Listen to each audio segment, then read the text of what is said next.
예, 여러분 안녕하세요. 마저강입니다. 오늘의 정치 논평 시작하겠습니다. 첫 번째 기사부터 보시겠습니다. 윤석열 대통령 적 도발 시 단호히 대응, 설 맞이 해병대 격려 방문. 윤석열 대통령은 가장 먼저 사단본부 지휘통제실에서 정종범 해병대 2사단장으로부터 군사 대비태세 현황을 보고를 받았다. 해병대 2사단이 6.25 전쟁 당시 도솔산 전투에서 혁혁한 공을 세워 이승만 대통령으로부터 무적 해병의 휘호를 받았다며 전통과 명예에 걸맞게 확고한 대비태세를 갖추고 있어 든든하다라고 얘기했습니다. 적이 도발할 경우 선조치 후보고 원칙에 따라 한치의 망설임 없이 단호하고 압도적으로 대응해 적의 의지를 완전히 분쇄할 것을 당부했습니다. 이어서 병역생활관으로 이동해서 장병들과 간담회를 가졌다라는 거죠.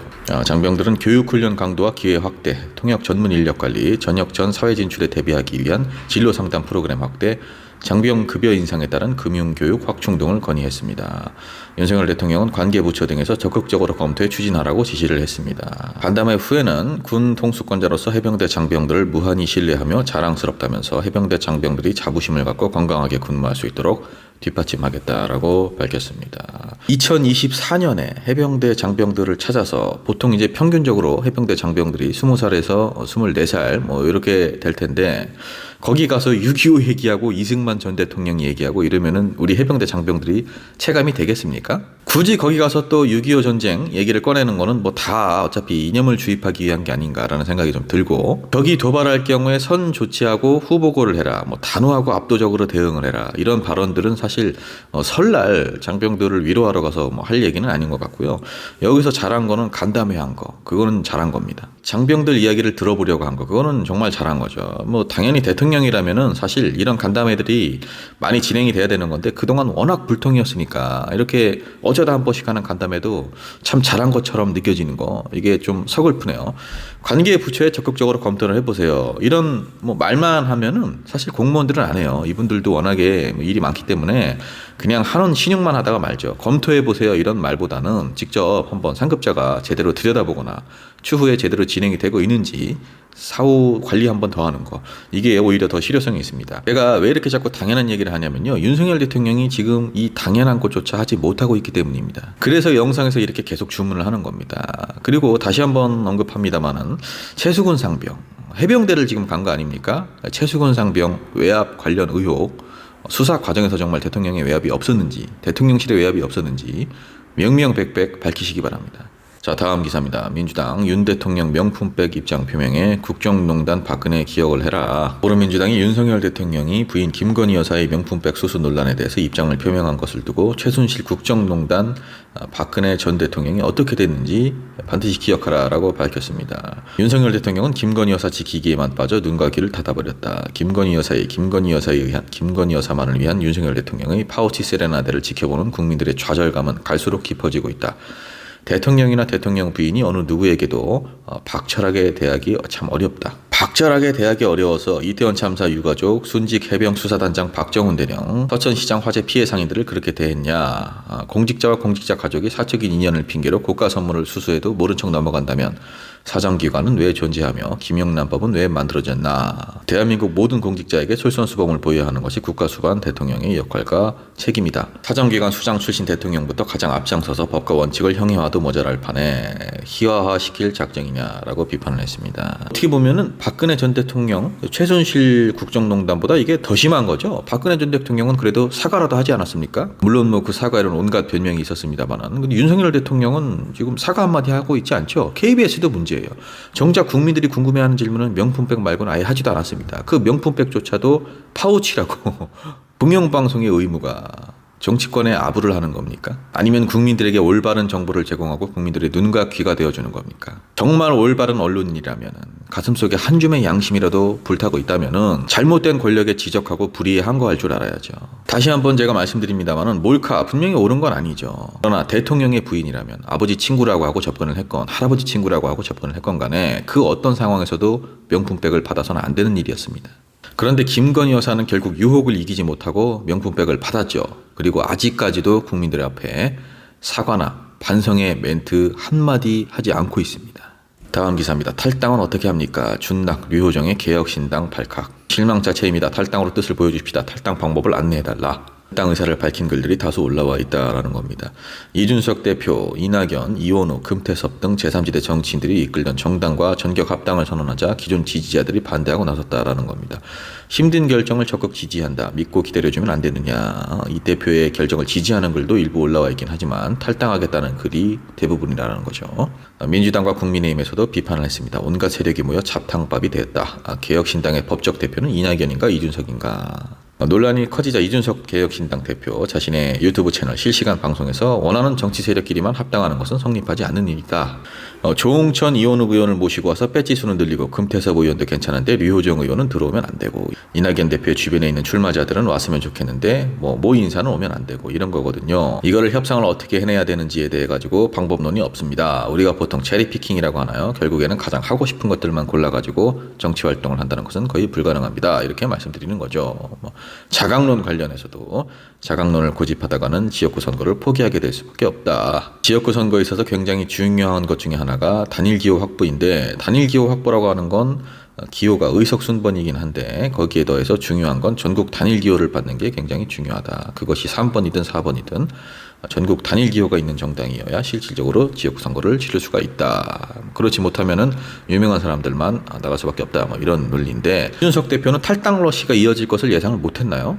이거는 당연한 거예요. 이준석이라는 정치인이 인기몰이를 한 이유가 뭡니까? 우리가 어떤 상품이 인기가 있을 때는 소비자들이 원하는 니즈를 충족시켜 주니까 인기가 있는 거 아닙니까? 이준석 대표도 마찬가지입니다. 이준석이라는 사람을 지지하는 사람들의 니즈가 뭐였습니까?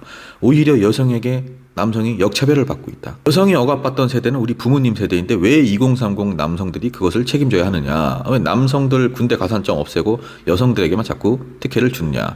이런 것들 아니었습니까? 그 심리를 이용을 해서 2030 남녀 갈라치기를 해서 본인의 지지도를 올리고 반페미 스탠스를 취하면서 인기몰이를 했던 게 누굽니까? 이준석 대표예요. 그런데 페미 정치인의 상징, 사실 진짜 페미도 아닙니다. 류호정 의원이 페미를 가장을 했던 거죠. 제가 봤을 때는. 어찌됐든 간에 정치권에서 페미니즘을 주장했던 사람 중에 대표적인 사람이 류호정 의원인데 이런 사람과 같이 합당을 하니까 당연히 탈당을 하죠. 이낙연 대표도 마찬가지입니다. 언제부터 이준석 대표의 지지자들이 친문 세력의 주요 핵심 정치인을 지지를 했습니까? 이낙연, 이준석, 류호정 이 세 분은 어울릴 수가 없는 사람들이에요. 그런데 철저하게 정치적인 계산으로 뭉친 거예요.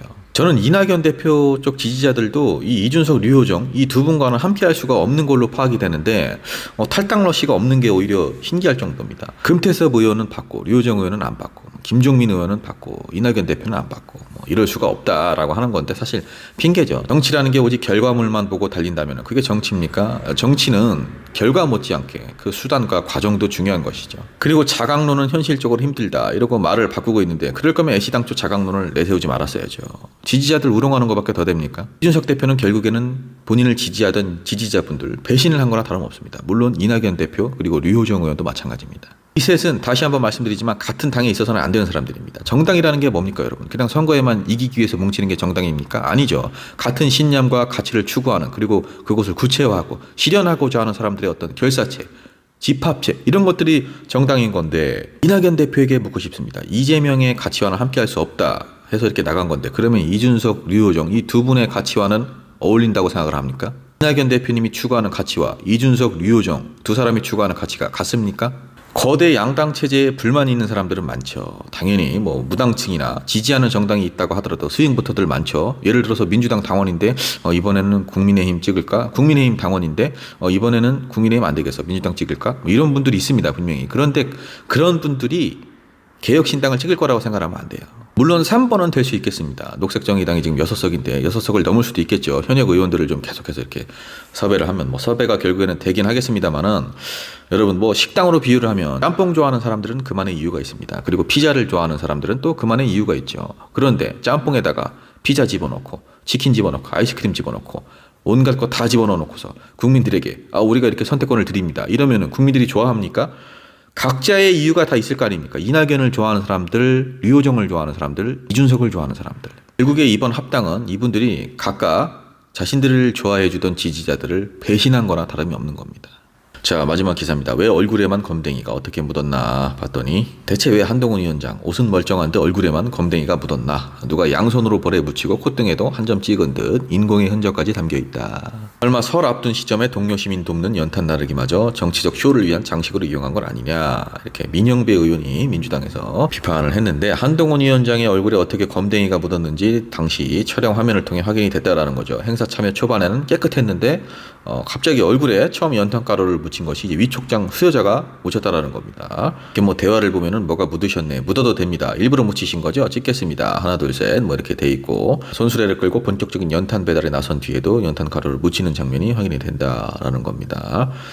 근데 위원장님 얼굴이 너무 하얗다, 이걸로 좀 이렇게 표시를 내야 되는데, 뭐 한동훈 위원장이 이제 일부러 안 묻혀도 된다 이런 얘기는 하긴 했어요. 얼굴이 너무 하얗다는 말이 나오니까 이제 주변에서 일부러 연탄가루를 묻힌 거다라는 건데, 그러니까 한동훈 위원장의 얼굴에 연탄가루를 묻힌 사람이 위촉장 수여자라는 거 아닙니까? 그럼 위촉장 수여자는 누군데요? 국민의힘 관계자예요? 아니면은 이 행사를 주최한 단체의 관계자예요? 일단 주민들이 감사의 뜻으로 묻힌 건 아니라는 얘기 아닙니까? 인위적으로 묻혔다라는 거죠. 이런 경우에 이제 행사를 진행하는 주최 단체가 따로 있겠죠. 오히려 주민들은 지금 불만입니다. 우리를 왜 이렇게 가난한 동네로 인식하게 만드냐. 한동훈 위원장 오는지도 몰랐다 우리는. 이게 뭐 하는 거냐. 주민들은 오히려 화가 나 있는 상태입니다. 단체들도 문제예요. 어디 단체를 끼고 한 건지 뭐 제가 정확히는 모르겠습니다. 뭐 그냥 당에서 뭐 진행자를 섭외를 한 건지 위촉장 수여자를 당 관계자가 맡은 건지 뭐 그거는 모르겠는데, 단체를 끼고 한 거라면은 정말 주민들에게 좋은 일을 이렇게 하고도 보여주기식으로 비춰질 수 있는, 비판을 받을 만한 그런 행동을 굳이 하신 거고, 당에서 만약에 이제 국민의힘에서 한 거라면 정말 너무나 진정성이 없는 거죠, 이거는. 한동훈 위원장도 저는 이 기사를 보면서 정말 재밌는 사람이라는 생각이 들었어요. 진행자가, 우리 위촉장 수여자가, 그리고 뭐 관계자들이 이렇게 연탄 가루를 묻혔다라는 거잖아요. 뭐 누가 묻혔는지까지는 뭐 정확치는 않은데, 기사만 보고서는. 근데 안 묻혀도 됩니다, 이렇게 얘기를 했다라는 거 아닙니까? 근데 안 묻혀도 된다고 해놓고서 행사가 끝날 때까지 지우지도 않고 계속 사진에 찍혔지 않습니까? 아니, 얼굴에 묻히는 게 그렇게 인위적이어서 싫었다면은 본인이 닦았으면 될 거 아닙니까? 닦지도 않았잖아요. 그리고 비대위원장이고 혁신을 하려고 정치를 시작을 했으면은 이런 건 보여주기식이다, 우리가 이런 퍼포먼스는 이제는 정치권에서 정말 근절돼야 된다, 진정성 있게 가자, 이 말 한마디를 못합니까? 이 영상을 보시면은 또 국민의힘 지지자분들 와재강 그러면 네가 해봐라, 너는 그런 말 할 수 있어, 이렇게 얘기하실 수 있는데, 민주당 분들 중에 저를 아시는 분들은 아실 겁니다. 저는 그런 말 할 수 있습니다. 할 수 있으니까 영상에서 이렇게 입찬 소리를 하는 겁니다. 적어도 저는 민주당의 일개 청년이지만 한동훈 위원장처럼은 안 합니다. 자, 여러분, 오늘의 정치 논평 여기까지입니다. 설 연휴가 이제 끝나가고 있네요. 저도 이제 내일 모레 출근이네요. 아주 정말 출근 날이 다가오는 거. 시간이 좀 늦게 갔으면 좋겠습니다. 직장인분들 다들 공감하실 거라고 생각합니다. 여러분들 다시 한번 새해 복 많이 받으시고요. 마재강TV 구독, 좋아요 부탁드립니다.